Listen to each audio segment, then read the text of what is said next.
Welcome again to the Lucky Strike Gold Show on the couch with myself, Darren. And Leanne. Okay. Guys, don't forget to enter the competition for the $50 voucher. And like I said, it can be whatever you find. Old antique bottle, you might find on top of the ground, old coin, nice nugget. Any gold. Any gold's good gold. But yeah, send us in the photo and we might be mailing out you a $50 gift voucher. Tonight's topics. Stock update, which you'll be doing. Yes. Newsletter rundown, Q&As, gold of the week, relic of the week. And the main topic tonight will be talking on Minelab gold metal detectors. Because we get asked a lot which one's suited for me. Hopefully that helps you out tonight. And there'll be 2 random winners tonight. So please comment below and we'll be picking out 2 names to win the prizes. The prizes again will be the lucky dip bag. So yeah, they seemed to go well last week, so we'll see how they go this week. Stock update. Okay, so we received the Made for Muffs hats last week, so they were welcomed in store. The once raised here books are still flying off the shelves. They are priced from $45 to $50 for those. So if you want one, get in quick. The CC picks, we were running low on those, so they are the best picks that are made. They are, certainly are. And yeah, so we run out of them quite regularly. So poor old Craig has to put up with us putting in urgent orders. So thanks, Craig, you do an absolutely amazing job. So they're not far off now. And the GPX 4500s. We've ordered some more in. We have, well. So they're doing well. People are liking the GPX 4500s. In fact, I remember a few years ago now when Minelab stopped offering them for sale, we were really disappointed because they were one of our best sellers. They were a good seller, good detector, and they're cheaper than what they were. That's a great price.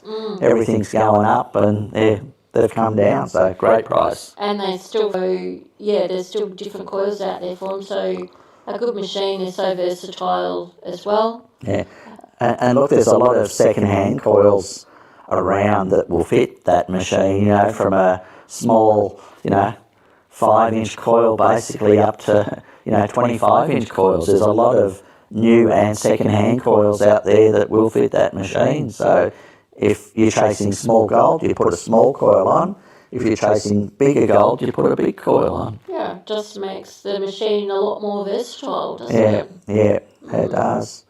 Tonight, guys, just remember, if you've got any questions, please comment now, because it just helps us out on the other side of the table there. Talisha's organising it all, but it just helps us out, answer them questions, doesn't it? Yeah, Talisha actually types them up for us, and then we get to sort of read through them at the end and answer them. Well, try and answer them. Yeah. Do our best. Just the newsletter rundown. A customer found a .36 little nugget shaped like Australia. This, he said, was his first and only nugget found by the lucky prospector, but I'm sure there'll be a lot more found. That's a good find. A good little find, yeah. Cute little nugget. It is cute. All gold's nice gold. Cheers. Yeah. You might not be aware, but we're doing the little 300-gram pay dirt bags. They're $45.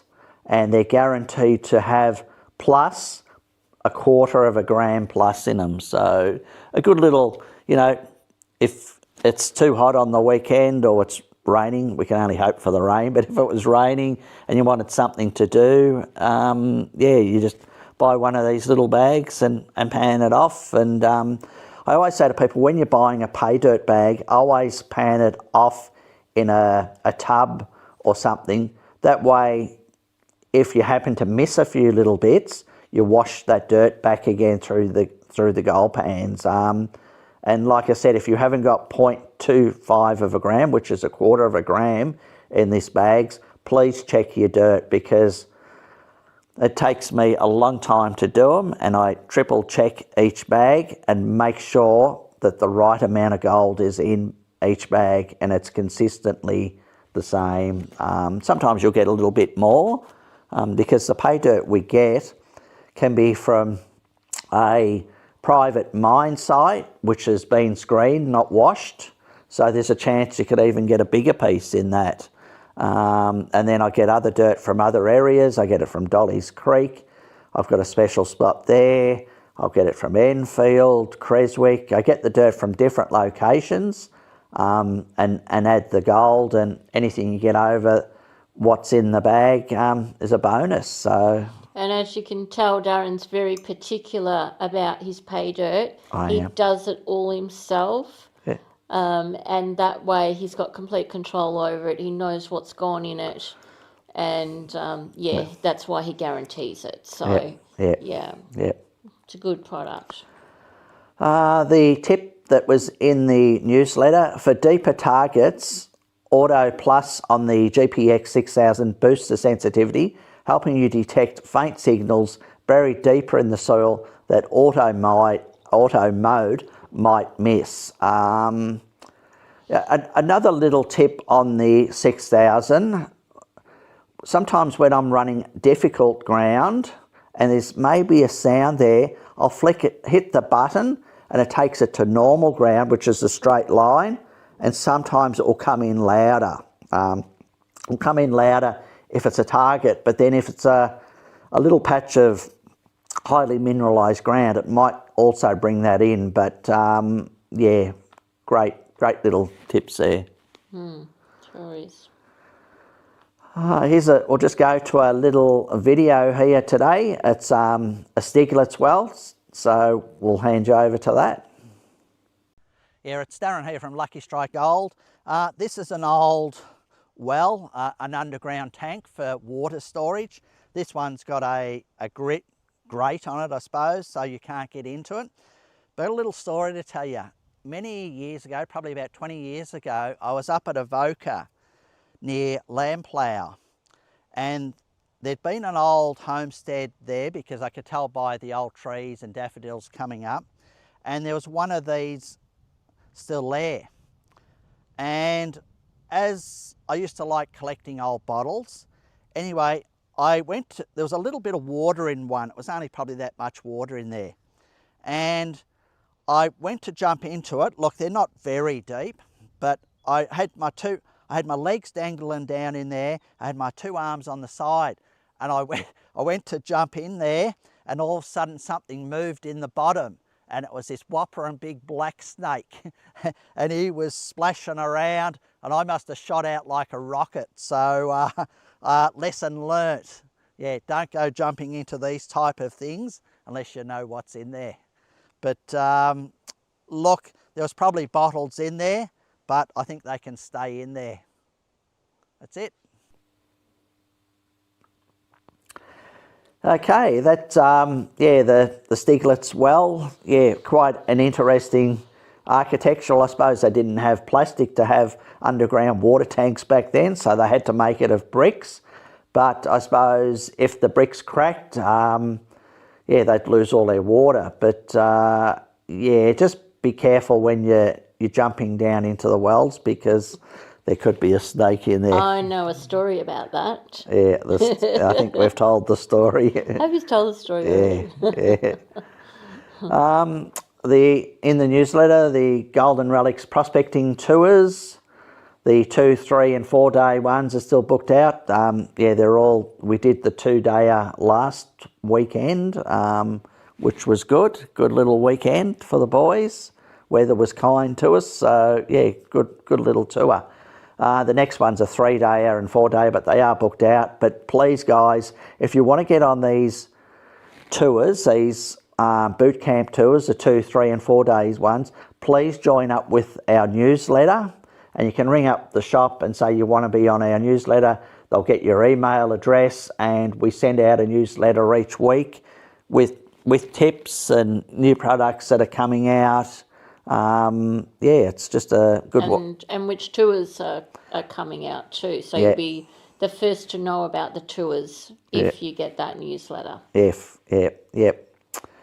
Okay, all inclusives. There's still a few spots left on that, and I believe Mika's filling up reasonably quick. Mika is just a very new release. It was only released last week. Yeah. So we've got a couple of spots on that left. So if you're wanting to get over to Western Australia this year, make sure you book in.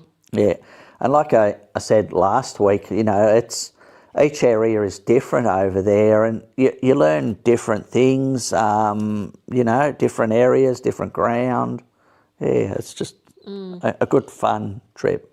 And you've been going over there for a long time, haven't you? I've been doing the tours, 17 years we have. And I've been going over there, I think it was since 95. First year I went over there, I remember I got 5 ounces. Was it 5 ounces for 7 weeks? Yeah, so, and then we went back the next year, and I remember always the better years, 21 ounces for 7 weeks, 46 ounces for 15 weeks. But look, you might go over there and not find a lot of gold. Just remember your first time over there, it's learning. You got to learn. You got to crawl before you can walk, I suppose. So, you'll learn a lot. Yeah. Don't forget to scan this QR code for that competition about, great finds. Like I said, it might be a rusty old horseshoe, and we might pick that out, and you'll get the $50 lucky strike money to spend in the shop. Absolutely. Gold of the week. Okay. This is a nice piece. It is a nice piece.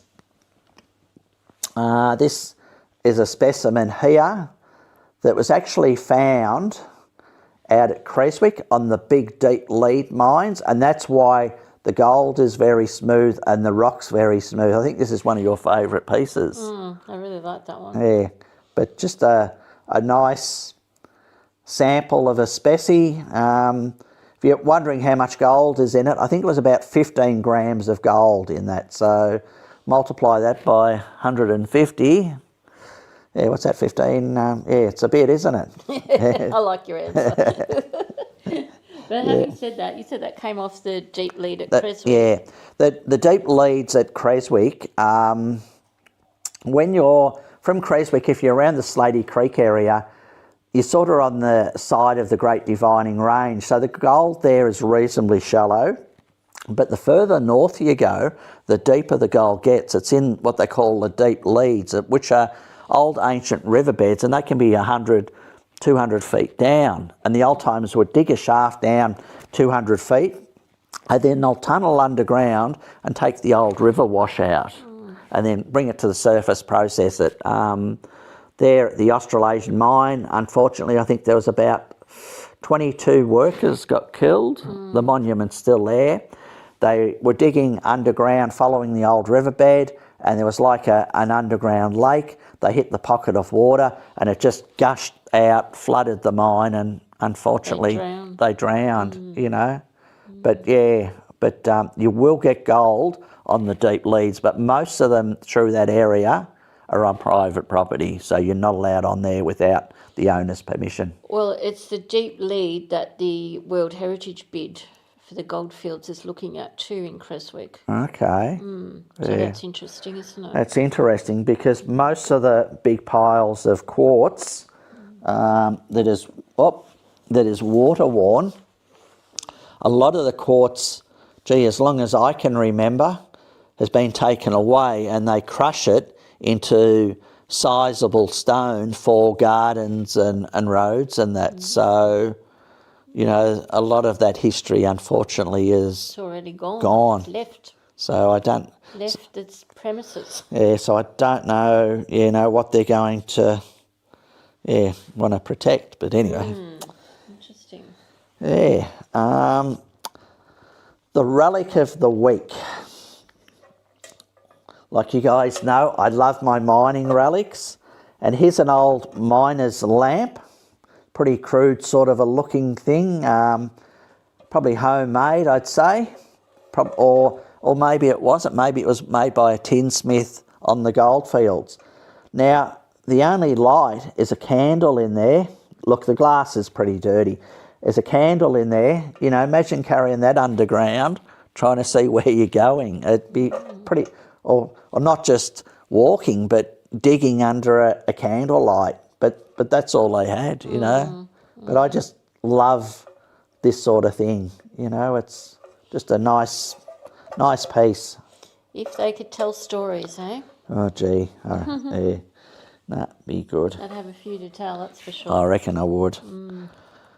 Okay, the main talk tonight is on gold detectors. Minelab Gold Monsters 2300s, the GPX 4500, the 5000, 6000 and 7000.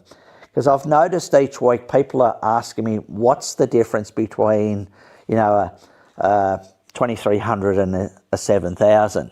Besides the obvious, the price, but the more you pay, the better the machine is. You know, it's like a Volkswagen compared to a Porsche. Well, which one would you like to be racing around on the track, you know? And it's the same with detectors. But look, when people come into the shop at Lucky Strike in Geelong and they say, I want to buy a detector, my first question to them is, are you looking for coins and relics, or you're looking for gold, or you're after a little crossover machine? And I'd have to say that probably 9 out of 10 people want to find gold, and I can't blame them. The price of gold, nearly $150 a gram. It's you don't need much to make wages. So look, if you come into the shop and you only wanted to spend, you know, $1,300, $1,400, I'd say go for the Gold Monster. If you wanted to buy something the next step, we have got limited stock on these, but it's the GPX 4500. The price of them, you can't go wrong, you know. Great machine, proven gold machine. But yeah, just going back to the Gold Monster. Look, the Gold Monster is a good machine to start off with, but you need to know how to use it. You need to know what you're looking for and pick the ground suited for the machine. And what I mean by that, it's no point going to an area where the gold is, you know, 3 foot down and it's, you know, larger pieces, because you're not going to hear it with a Gold Monster. But with a Gold Monster, if you go, say, onto white quartz or white clay, you're going to find gold. Most ground, you can operate a Gold Monster, but it's just in your very highly mineralised grounds, you know, ground with ironstone and, you know, very compacted red clays, you know, that it's not going to be as good as a high-end pulse induction detector. They're also really good for looking in your creeks and waterways, aren't they? Yeah. Because they're so sensitive. Yeah. To the smaller pieces. And now, you know, we're sort of in a bit of a drought. A lot of the creeks are dried up. You can get into where, if you're walking down a creek and you'll see slates or rock bars going across the creek and there's cracks in there, you can turn the coil on the side and pinpoint, you know, little nuggets stuck in the cracks, which I had a customer come into the shop. He went to one of the local creeks not far out of Geelong, and he went into the rock bars. I think it was a 3 or 4 grammer, if I remember rightly, you know. Nice. So, yeah, nice. 4 grams, what's that, you know, $600. Crazy, It is crazy. That's, you know, half the machine paid for, you know, so... It doesn't take much, does it? It doesn't take much. But yeah, so that's sort of the Gold Monster. The next step up in price, like I said, is the 4500. I personally think you can't go wrong with this machine. It's a professional machine. There's lots of coils that you can buy for it. So if you wanted to put on a little small coil, they're very sensitive. They'll handle the mineralisation, pick up very tiny little bits. You know, and if you wanted to look for bigger gold, you can buy a bigger coil and then go over that patch and get the deeper targets. So a Sadie coil, the little 8x6 would be great. Yeah, Nugget Finder makes them, or yeah, that's right. yeah, look, really good dynamite on small bits of gold. Yeah. Dynamite. And then for your bigger coils, what would you suggest? Oh, gee, probably a 18-inch Coiltech coil. If you can still get them. Yeah, I'm not sure, but yeah.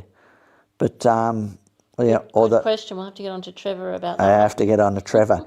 But yeah, look, any of the bigger coils, you know, you can pick up a second-hand one. You know, we sell second-hand ones quite regularly in the shop. We've got a table full of second-hand coils. You know, I'm not sure whether Rowan from Nugget Find is still making the 19-inch I've got a feeling he's making one of the bigger ones at the moment still. Okay. Gone back to making one of the bigger ones. Yeah, yeah. But going bigger coils, you do lose sensitivity.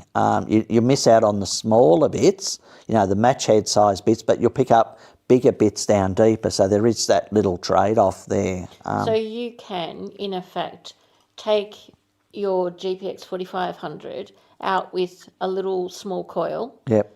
Do an area. Yep.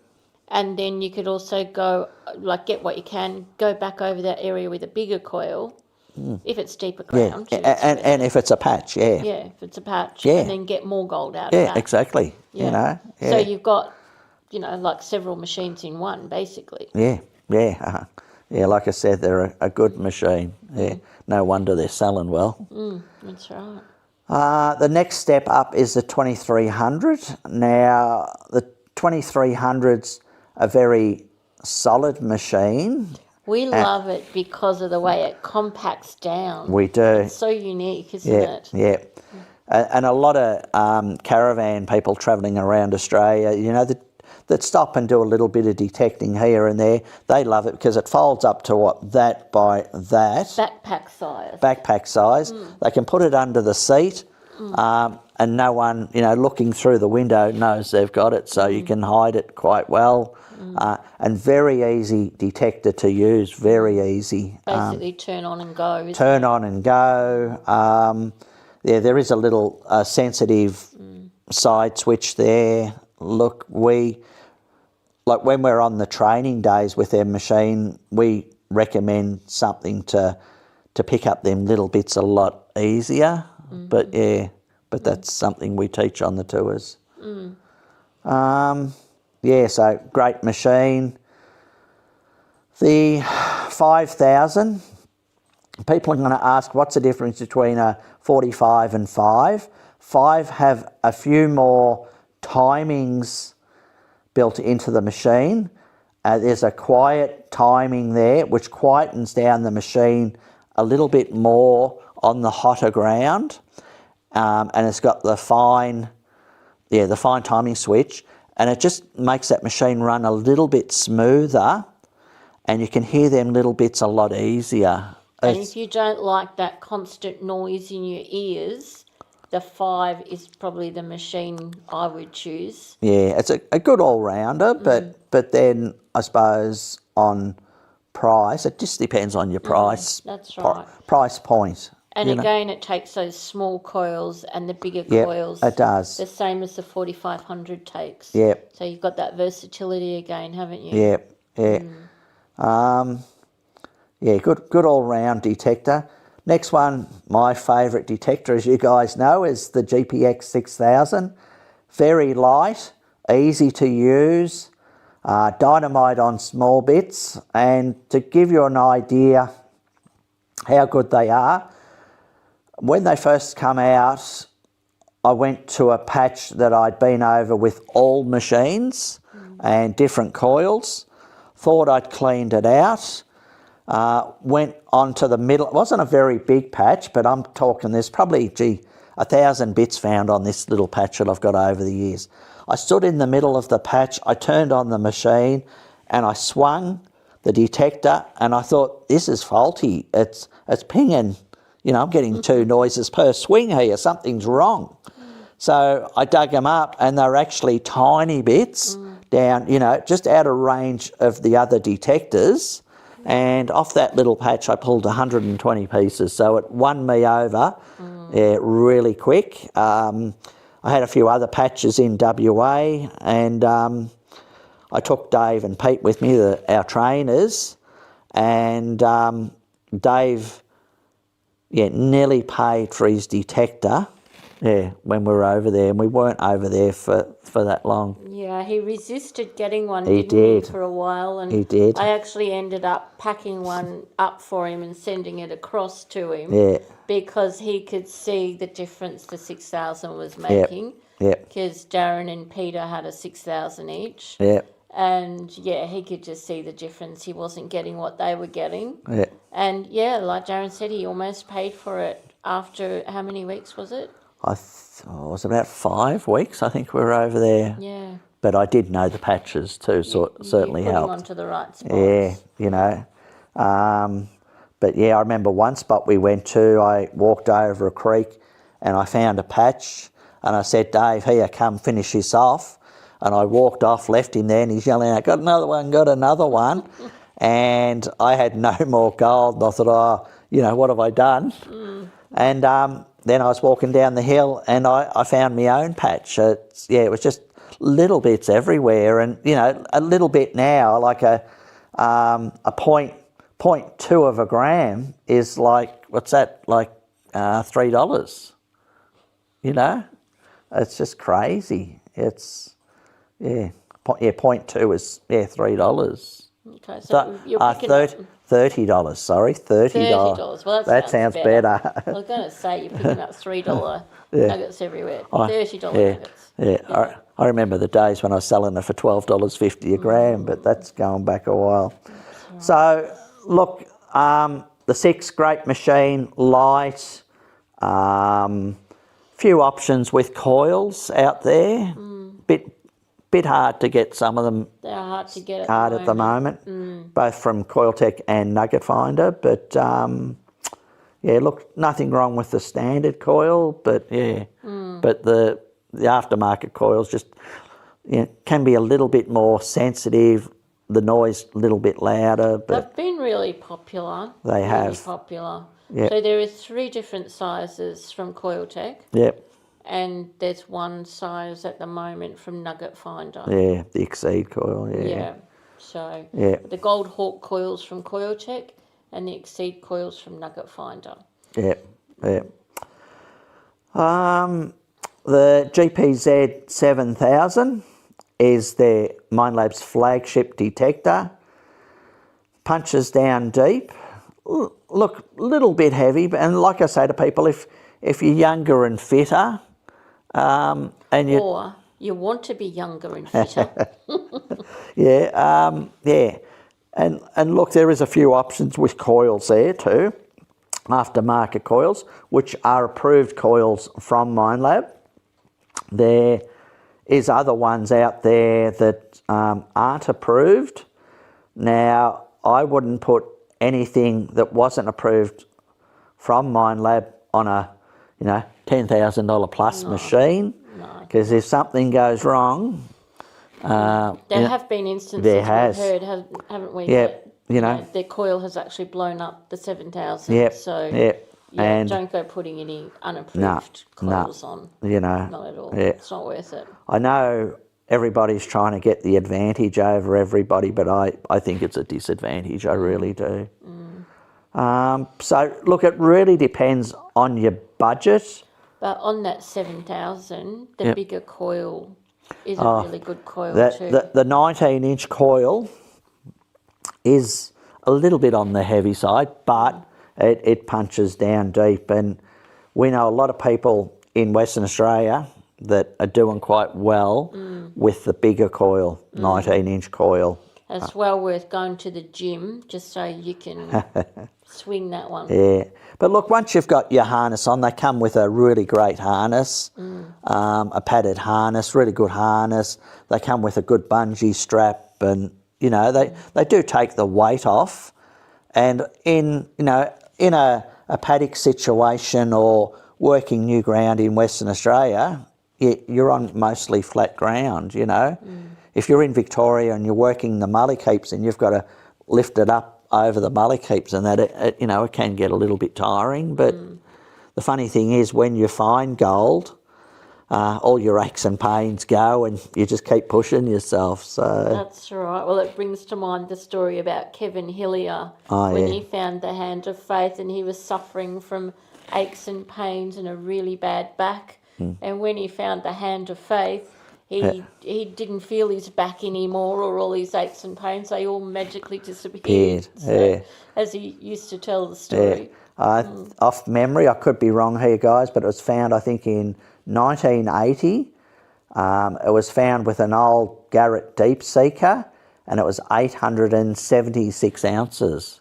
Beautiful piece. At the time, he sold it for double gold price, which was just over $1 million. But look, on today's value, someone's got a calculator out there, but 876 multiplied by, that's ounces. What's gold? 4,800 an ounce. That's a lot. But that's only on gold price. Like a nugget of that size, and it was such a nice nugget, I think you could ask your own price. It's so iconic, isn't it? It is, yeah, it's so iconic. And the last we heard, it was sitting in the Gold Nugget Museum in Las Vegas in America. Yeah. So I'm not sure if it's still there or not, but that's where it was. Yeah, we went over and had a look at it, didn't we? Did. But yeah, we saw it there. Security all around, but yeah, beautiful piece. So yeah, really, look, call into the shop at Lucky Strike in Geelong and ask one of the boys there, you know, what you're thinking, and yeah, hopefully we can put you on the right track to find gold. Yeah, like there's a lot of machines to actually choose from there in a big price range. There is. So we've got you pretty well covered there. Yep, no. But yeah, at the moment, 4,500. It's looking pretty good. Yeah, it's a good machine, isn't it? At a really, really good price. Yeah, it really is. Bargain basement price, I think.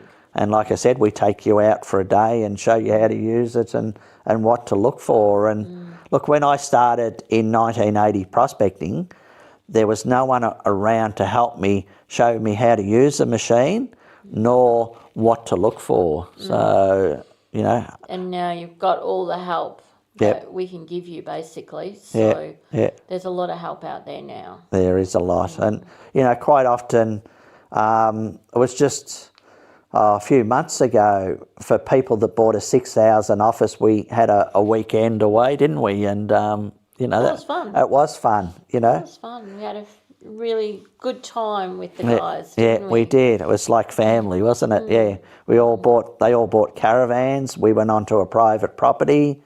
And got gold. And you done all the cooking for them, the barbecues, and everybody got gold, didn't they? Yeah, had a few drinks around the fire at night. No, it was a good thing. But yeah, look, we're there to help people, aren't we? You know, that's right. Really there to help you guys. And share and, you know, inspire, inform is basically what we want to do. So, yeah. Ask any questions and we'll endeavour to get you the answers. Yep. Okay, look, I could talk about gold detectors all night, but I suppose we better move on. But it really depends on your budget. But yeah, some great machines there. And of course, we haven't spoken about the coin and relic detectors, which will be another session. Yeah. But so these are just the gold ones that we're talking about tonight. And like I said, just look on Facebook and YouTube what people are using, and I'd have to say that 99% of the people out there are using a Minelab detector. Well, that's what we discovered when we first started buying gold off the prospectors. we would always ask, which machine are you using? Which machine are you using? Yep. And like Darren says, 99% of the time they were using a mine lab, and occasionally there would be something else in there. Yep. But it was just quite mind-boggling, even for us at that time, Yep. that everybody was using a mine lab. So, you know, they're the best machines. So Yep. if you're not using a mine lab, you're going to be missing gold. Yep. Yep. Simple as that. It's simple. Yeah. Yeah. Okay. Here's another video. It's up Avoca, and it's just explaining where some gold runs. So over to you, Leash. It's Darren here from Lucky Strike in Geelong. Just going to show you guys an area to keep an eye open for. Now, over on the side of the hill, it's a little bit hard to see, but there's a surface patch over there. So the old timers have stripped all the topsoil down to the red clay, and there's a gully coming into this dam, which had gold in it. Now, an area, when there's a drought or it's dry, it's a good idea to do inside the dam banks, because when the water's pretty high, you can't do that area. So it's a good idea when things are dry to do to the dam. You can see again the red clay just over there. And it's well worth doing. It was about 3 months ago for the customers that actually bought a 6,000 off us. We did a 2 3-day weekend tour up here, and one of my customers just over there found, I think it was about a 4 or 5 gram piece just over there.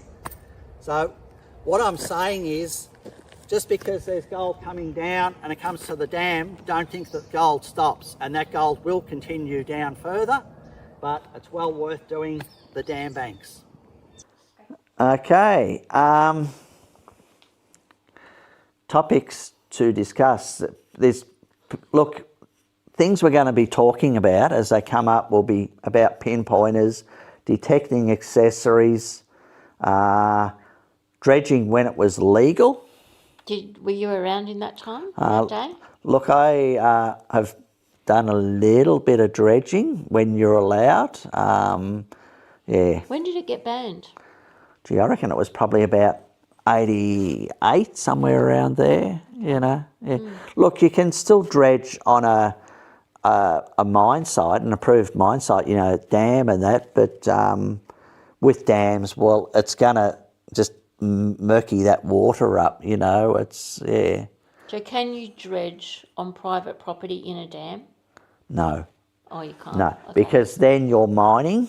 Look, that's a whole nother topic about, people will buy a block of land, they think that they can buy a bulldozer, start pushing over the mullock heaps and trees and that, and no, once you jump off that machine, you're actually mining, so you need a mining claim on your own property, but that's a whole... You need a prospecting licence, don't you then? You do. Yeah.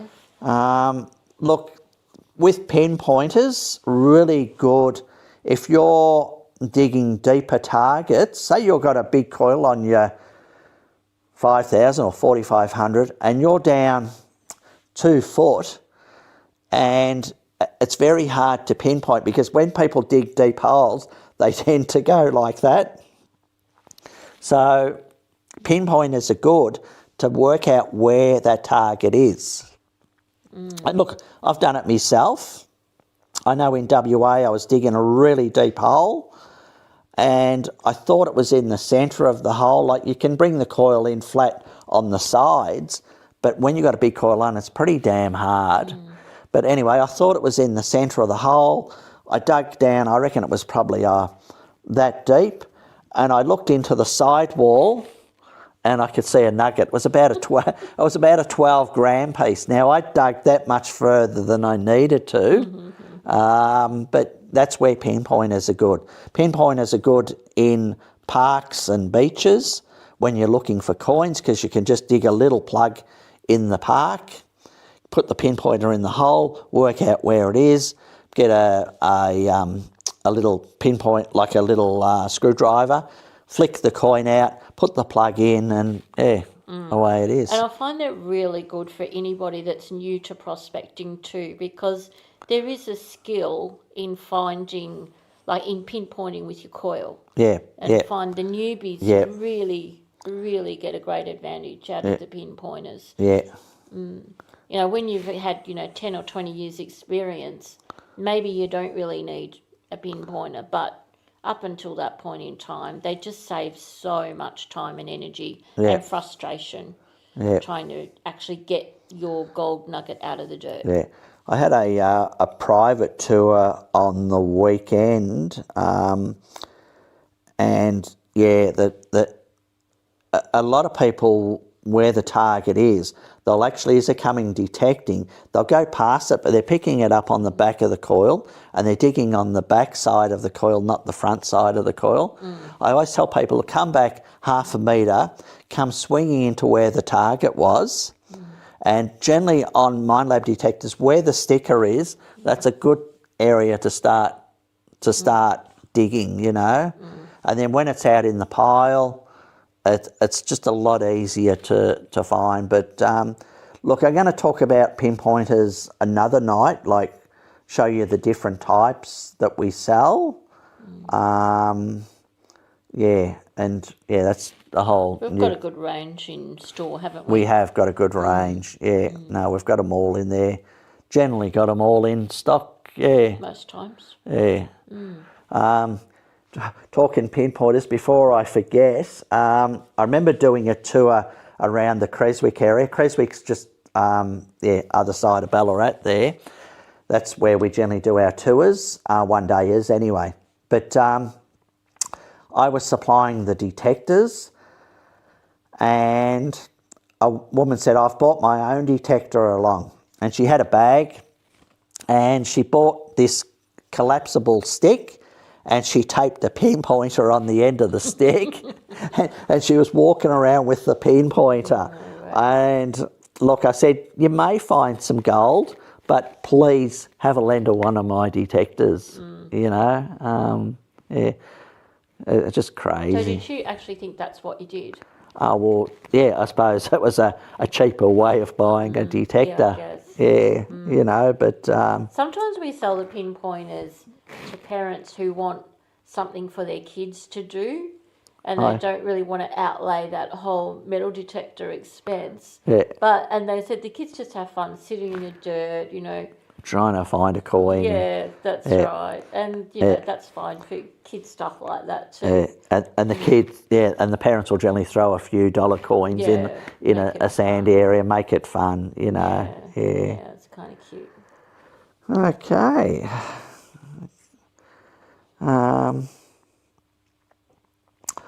Next video we'll go to is what to look for in the diggings. Over to you, pleasure. It's Darren here from Lucky Strike Gold in Geelong. I just wanted to show you this area. Like, the first thing when you pull up at an area and you don't know what's in that area, look at the stones that have come out of the heaps. And when you see stone like this, which is a dark grey typey slate, you know it's come out of a fairly deep mine, so it's a reef mine. Now when you look here, all the mines are running north-south. We're up on top of a hill, and they would have been reasonably deep. But look at the rock, and when it's sharp and jagged, and I know that this grey slates and that are come out of a deep hole, you know that it's reef workings. Now, because it's reef workings, you might be thinking, oh, there's one hole there, and there's one over there, and there's one there. Underground, they'll all actually link up together. So they'll dig down, and then they'll tunnel either north or south, and they'll link up to each other. Now, when they got good bearing ore with gold in it, they would take that down to a state crusher generally, and they would crush it, and they would find out how much gold was in that quartz. But yeah, they had to know that there's a bit in there because they had to pay to get it done. But an area like here, if I was detecting, I wouldn't waste my time on these piles of slates and that have been thrown out. I'd be looking for where there's maybe a pile of quartz. Now, it might not have been viable then for them to crush it, but at $150 a gram, we don't need much to get out of it. So I'd be walking through there detecting, but I would be picking the areas out that I thought would carry more gold than others. But when you've got an area like this where there's a reef up on the hill, generally down on the sides of the hill, either to the west or to the east, you will find alluvial gold. And generally on a scenario like this, on the side of a hill, it will be washed out, or there'll be all little holes down in the gully. Have a look at the stones. When the stone's smooth and water-worn, you know it's an alluvial gold fields. So you're more likely to find gold that's smooth, water-worn within that area. Where here you're going to pick it up, you know, in the quartz. But yeah, well worth having a look when you're in this type of area. Whenever ready. Okay, yeah, that video, look, a lot of that mullick around the heaps was that dark slaty material. That was on a fairly large hill, and there was all reef workings on that hill running north-south direction. And look, if you worked an area like that on the sides of the hill, on the east or the west side of the hill, you'd probably get gold that's shed off that, but interesting area. Detecting accessories. Look, there is a lot of different types of accessories and aids, I suppose you'd say. So look, if you're finding a detector's a little bit heavier, you can buy 2 different types of Minelab harnesses. Double D make one too, don't they? A couple of different ones. Yeah. But you can put a harness on that goes around your back, and then you can run a bungee cord down to the detector, and that takes a lot of the weight off that detector. A little bit hard if it's very thick vegetation, because you can sort of get caught up a little bit. But in the more open areas, it really takes off the weight off the detector. And we even find some people with 6000s, which are really light, come in and are after a harness and a bungee. Just, you know, if you've got back problems or shoulder problems, it can still be helpful. Yeah, no, certainly. But there's a lot of accessories. I think we'd have to have the most accessories in a shop.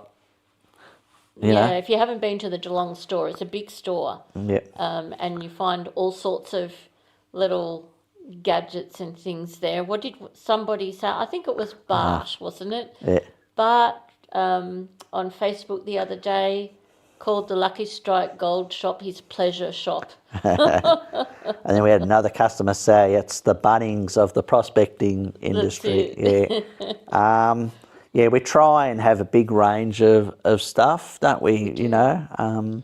We have a lot, everything from gold pans, scoops, classifiers, mini classifiers, blue bowls, the kits. Oh, gee. Sluices, high bankers. We've got hundreds and hundreds of products, haven't we? Yeah. You know. And there, a while ago, we were voted #1 prospecting shop in Victoria, which is, Which is really nice. It is nice, yeah. Must be doing something right. Yeah, so, and we've got all the Minelab accessories, of course, that you would expect from a Minelab store. Yeah. As well as a lot of different brands, a lot of maps and books, a lot of skid plates, loads and loads of different skid plates, bags, double D bags. Boots. Yeah, boots. Different types of boots for prospecting. Fishing magnets. Yeah. We've got a lot of. And we just opened the back part. It's all ready to be lined out. So we've got the material to line the walls. So it's getting there. It's getting there. And the shop's going to be probably, 40% bigger again. So I'd say so. Yeah, and we hope to have some different stuff again to fill that up. But that's where the 3-head stamper that I bought a couple of weeks ago that you saw in the previous shows, that's going to be the centrepiece in that part of the shop. So yeah, it'll be a good talking piece, I think. If you get it set up. If or I is can. it going to be in pieces? Well, it's in pieces at the moment, is. but it's going to take a forklift to set it up. Very heavy bit of equipment, but once it's set up, It won't be moving. it won't be moving. I think we'll be there till we die. Yeah, I think that's about it for tonight's show.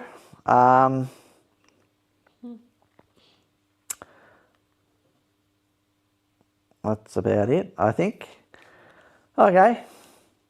That's it. Anything else you want to talk about? I don't know. I think Talisha's got something to say over there. Yeah, what's Felicia? What's the problem, Leash? And now you do your end of the show. You'll have to just like wave. There'll have to be like, there should be a code for something like really, you know. Okay. Now, a couple of questions.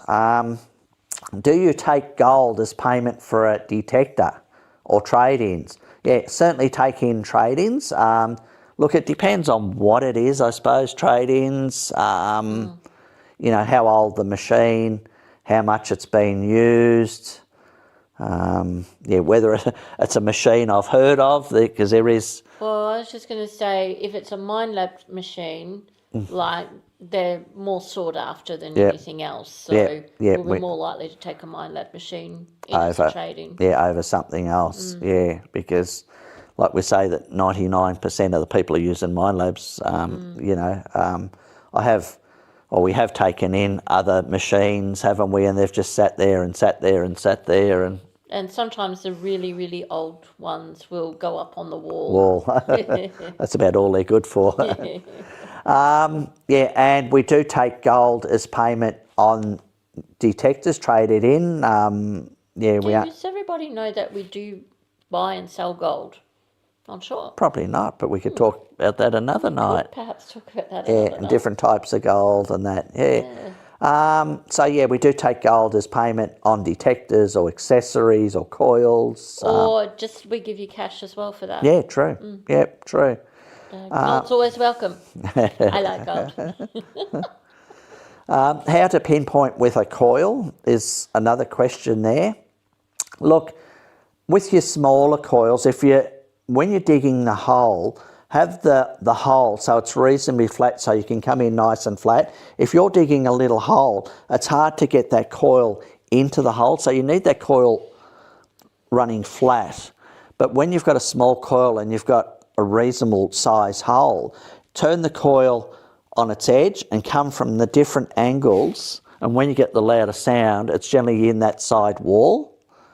Or if you've dug it out of the hole and you've got a big pile of dirt and you're having trouble pinpointing, with the mono coils, turn the coil on the side like that and you can pinpoint like that on your bigger targets. The little targets is a little bit hard because you don't get the response is good, but on a little bit bigger target, just turn the coil on the side and pinpoint like that. Just saves time.